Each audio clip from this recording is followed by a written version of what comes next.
We're back for a stab at a stupid villain, and we're picking on Gary Oldman yet again, proving once and for all that fictional idiocy isn't a great indicator of quality. It's Bill Carnegie from the Book of Eli.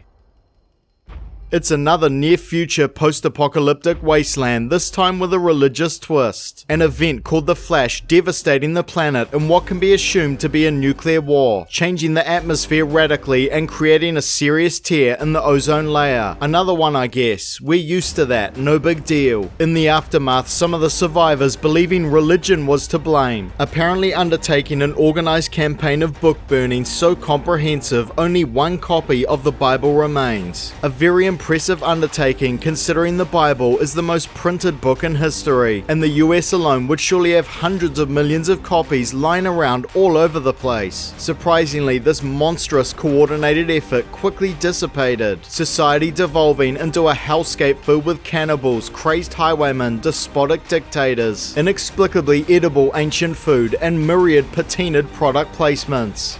A brutal competition of survival playing out over an ever-dwindling supply of mint-condition designer sunglasses. And through it all, surviving, if not thriving, with his sweet Oakleys, our god-tier blind swordsman slash gunslinger, Eli, who strolls into a western town to have a showdown with the local dystopian dictator. I'm starting to suspect there may be some influences at play. Both sides of this conflict also unwittingly involved in a war for information reminiscent of the factions from Fahrenheit 451. There's even some kind of weird Harry Potter crossover going on. But here at Media Zealot, as usual, I prefer a different take. Eli is some kind of relentless spiritual terminator, sent on a mission by God to single-handedly bring Judgment Day to the sinners of the wasteland and deliver the last remaining Christian holy book into safe hands. But rather than being sent back in time, Eli has been sent into the future by way of an unnecessarily long cross-country trip, enduring a 30-year journey that even under difficult circumstances should have taken a lot less time than that. Dude must have been stopping to smite the heathens every other day. I guess there's no rush when you're pretty much invincible. Righteous Eli ostensibly granted divine protection, foresight, and guidance for this task, and either gaining or learning elite combat and firearm skills along the way. Not a bad trajectory for a dude who used to work at Kmart. This plot armor incarnate of a man is so unstoppable. I'm left wondering why he chose to go around wrecking people with his machete at all when he could have gone with non-lethal options. There's no need to be popping off heads like Pez dispensers when punching throats and breaking arms would have got them out of the way. Other less obvious divine attributes. A braille book with TARDIS-like qualities, seemingly containing the full edition of the King James Bible, despite braille editions of books being much larger than their written counterparts. Eli also has a magical HK-45 that can fire beyond its magazine capacity. And of course, as the big twist at the end reveals, this devastating force of a man was somehow blind the whole time, greatly exceeding even sighted folk in sheer ability. A twist that was cleverly signposted along the way. Though audio input seems to play a part, this guy is exhibiting behaviors that go far beyond mere heightened senses. His second sight is at a superhero's level. It's like doing a lawful good playthrough of Fallout on God mode with infinite ammo and AP.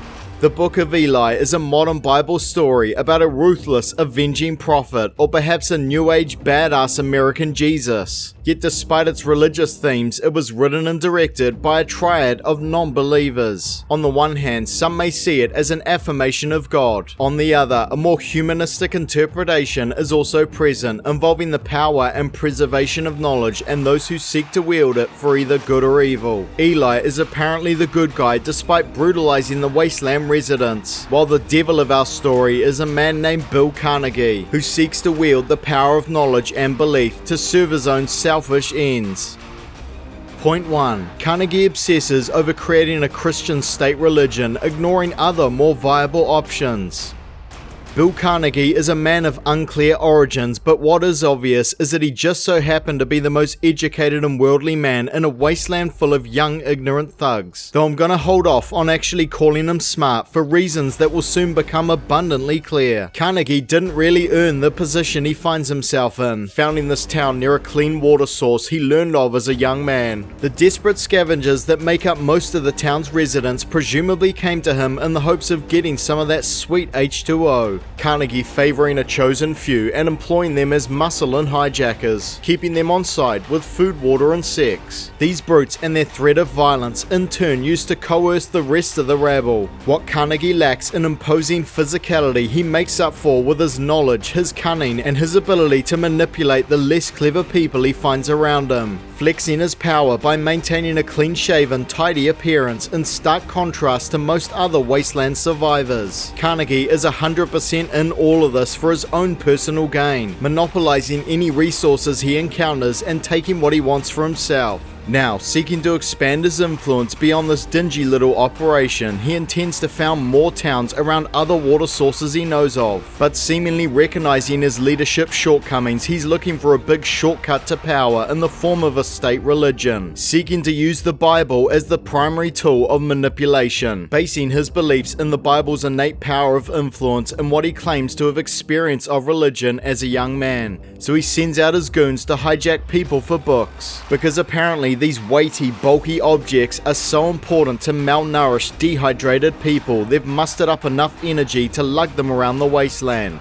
Make sure your packs are secure to avoid chafing. I'd like to think Carnegie has got his boys to check the wrecked motels that are surely dotted along the highways, but I honestly don't have much faith that he has. Though we can probably take Prophet Eli's claim that his Bible is the last as fact, it's not like Carnegie is aware of this. Instead, he's got his illiterate thugs murdering people to get books he doesn't even want. And when the brutes come back in thinking they done good, he's burning everything he can't immediately use, when there could be some good educational stuff in there, or at least something with entertainment value.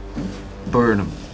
But it's not surprising he's keeping a few choice reads for himself, such as a book about Mussolini, and you just know he's not reading that one with a critical eye, more like he's taking notes. Carnegie is not only seeking to monopolize the last remaining resources, but the last remaining knowledge, and perhaps even literacy itself, hoping to keep his population ignorant and pliable, and seeking to make himself the singular source of knowledge. He's resolved to create an insular society that will struggle to avoid the mistakes of the past. Our best defense is knowledge. But why fixate on the Bible? If he is such a knowledgeable man, dead set on using religion, then why doesn't he just create his own? I realize this must be ironic considering there is another water-hoarding, sexual enslaving wasteland dictator criticized for his cult-like activities. But there are definitely correct ways of being a despotic monster. Amen. Carnegie already had all his ducks in a row. He had the authority, the resources, and the downtrodden population to get this thing rolling long ago. He could have created an updated belief system to suit this post-apocalyptic age, with modern stories designed specifically to influence the wasteland scavengers. He could have even cast himself a starring role.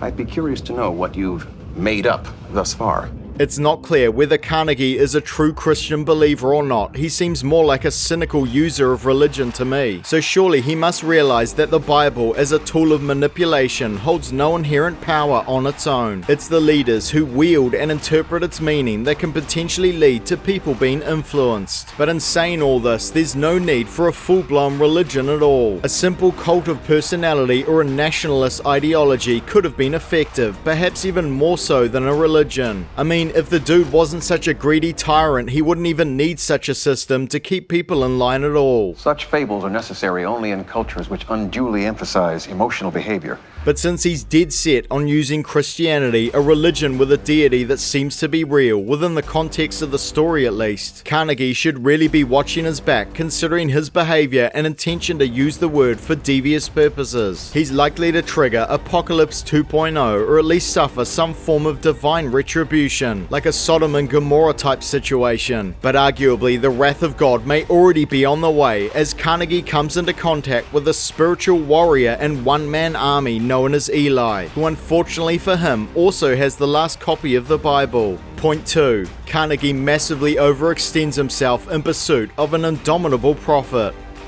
So after the apocalypse, our boy Eli ended up blind and started hearing voices in his head, which surprisingly wasn't a symptom of radiation sickness but was actually the big God, directing him towards a King James Bible buried under some rubble and encouraging him to start a pilgrimage west. And here we meet our pious god warrior after 30 years of wandering, ingratiating himself to us by killing a starving, irradiated cat. Not long after, we bear witness to his elite abilities when he massacres a group of crust-punk hijackers, who were apparently well off enough to be burning fuel with this impractical chainsaw, ignoring a few wasteland literature enthusiasts who have been jumped by Carnegie's simpletons, when you'd think he'd extend his protection to anyone decent he meets, since, you know, he's invincible. But nope, he's off to town to charge up his iPod, as one does. Feeling a bit parched, he visits the local watering hole where he again decides to not play nice with the resident feline, something cat daddy Cheddar Goon doesn't take kindly to. Killing him with so little effort, dude must have been on the verge of death already, and so he's on his way to judgment sooner than Eli intended. Eli forced to obliterate an entire pack of Carnegie's goons, but there's no point really criticizing any of these henchmen for their theoretical lack of fighting prowess, because no matter how good they were always destined to lose. This mess prompting Carnegie to hit the scene, and surprisingly he's not pissed off at all, he's actually impressed. Seeking to recruit Eli, he disrespects the lives of his dead men in front of the rest of his men, treating them like useless disposable dirt and their murderer like a VIP. The men you killed in my bar, they were nobody. Carnegie making it crystal clear that Eli's recruitment isn't a request but a demand. We're advice, Walker. It's not a choice. As if anyone here could actually stop him leaving. All of this, of course, being a stellar way to recruit loyal troops who definitely won't go AWOL the second they're left on their own. So Carnegie wines and dines Eli and goes as far as forcibly pimping out Solara in an effort to keep him around. Get them!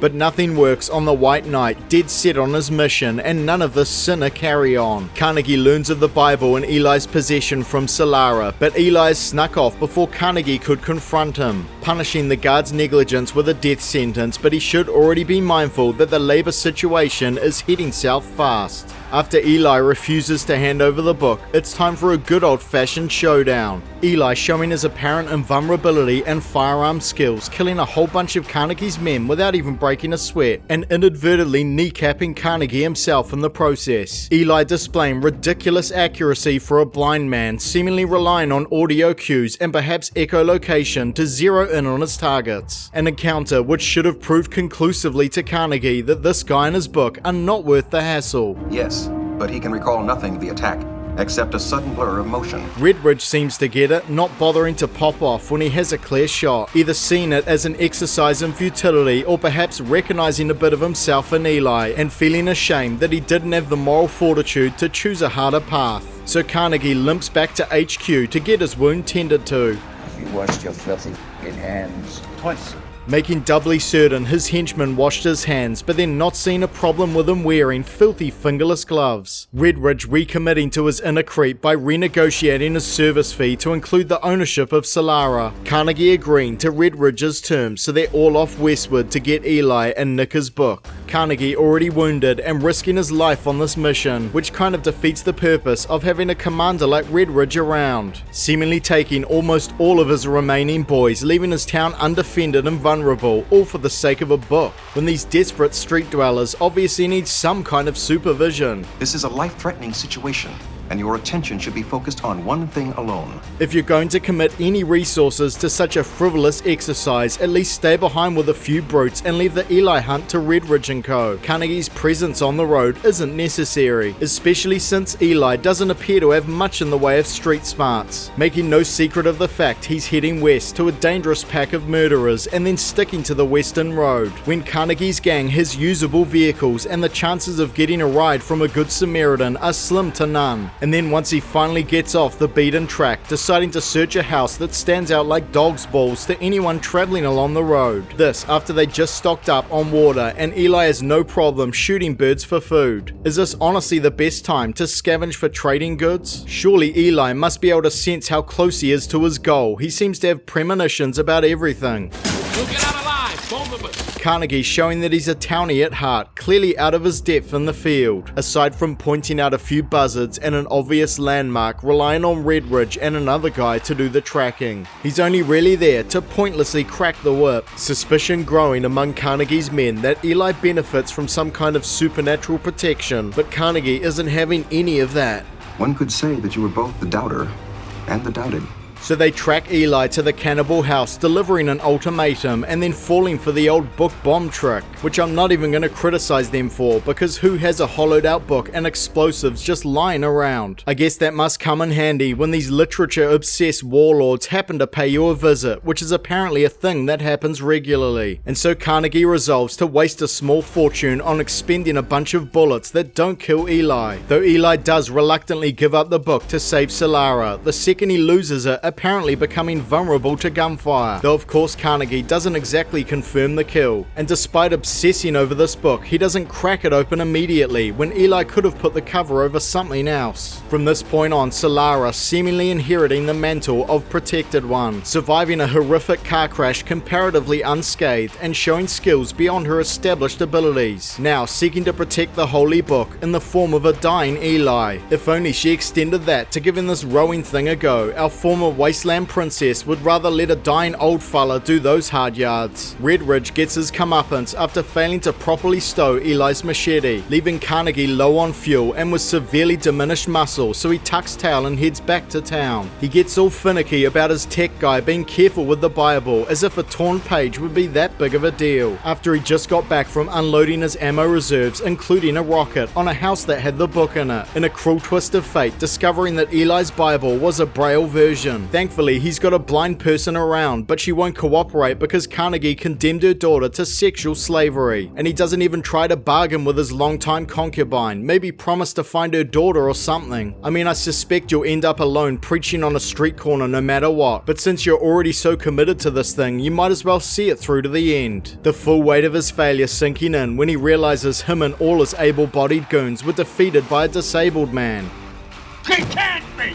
And without the manpower to threaten the townsfolk with, they're tearing his place apart. And worst of all, Carnegie's wound is said to be infected. So he lays down and seems to accept his fate, presumably marking the end of him and his ambitions. Honestly, he could have actually got a readable Bible and it still would have been too late for him. Looks like our boy Eli managed to rack up another kill on his way up to heaven, while Carnegie is no doubt on his way somewhere else. Rather than creating a legacy worth remembering, Carnegie will instead wind up the villain in someone else's story.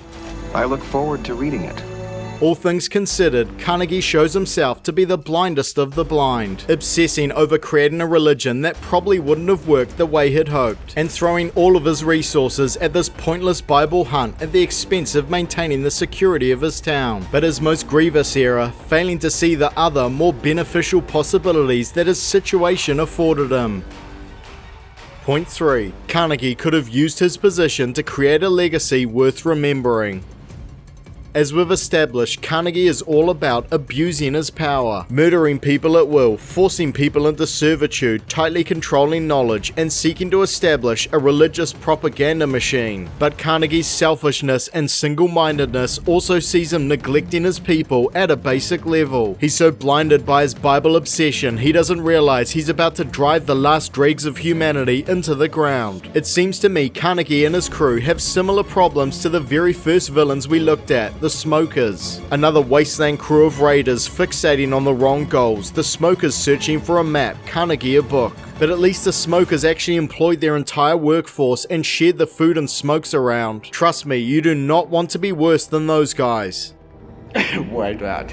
Carnegie's society exists with a stark division between the haves and the have-nots. Most of the population, including children, are forced to live a brutal life out on the streets. Although it isn't exactly clear how the local economy works. Since Eli has to buy water, it's safe to assume the people lined up for it also have to pay, most likely with scavenged goods. A resource that must surely be getting scarce 30 years after the apocalypse. Carnegie does have some livestock around and a few Twinkies, which I'd guess are reserved for his inner circle, but there's no evidence of any crops on the grow. Considering the available manpower, is this honestly the best he could do? Wasting his efforts in pursuit of a state religion. Carnegie seems to have ignored some very achievable policies that could have increased his resources and expanded his influence, all while maintaining the allegiance of his entire population, and in the process creating a legacy better than anything Carnegie was aiming for. Instead of mobilizing all of the available labor, Carnegie seems content content to leave most of them unemployed, forced to endure a meager scavenging existence. There is absolutely no reason to be stingy with this water. If you reserved it for hydration only, surely there would be enough to meet the needs of the entire town without putting the spring at risk. Everyone here should be guaranteed a water ration in exchange for work in the form of targeted resource gathering and expanding their town's infrastructure, with assurances of regular meals once the situation allows. I'm sure almost everyone here would jump at the chance, hope being one of the most powerful motivators of all. Send some of them out hunting for vultures and the like, and others searching far and wide for viable food crops and seeds, and to earmark areas of uncontaminated soil. This is what those motorbikes should have been used for. It's far better than wasting fuel on mugging people for books. And if there is absolutely nowhere around here where growing food is possible, then obviously he needs to search farther afield. Lo and behold, as we see at the end of the movie, to the west of Carnegie's town near San Francisco, it's all blue skies and greenery, and this can't be any further away than a tank of petrol. Surely a knowledgeable American like Carnegie would be aware of his general location on the map. Did he honestly not check out the massive city nearby? Seems like a great place to search for a Bible at least. But considering the comparative lushness of this area, this also seems like a perfect place to either relocate the town or create an agricultural outpost, with a crew left behind to guard the watering hole, of course. Maybe leave more than one guard this time. Even if you couldn't find a single viable crop, there's far more stuff here for your animals to graze on. This would create an absolute livestock boom. And oh look, seagulls, which implies the presence of fish. Carnegie has resigned himself to picking out a harsh existence in the middle of the desert, committing to a system of governance that is guaranteed to create internal challenges to his authority, while completely missing the massive potential that lies just down the road. He's been so complacent all these years, he actually believes there is nothing west.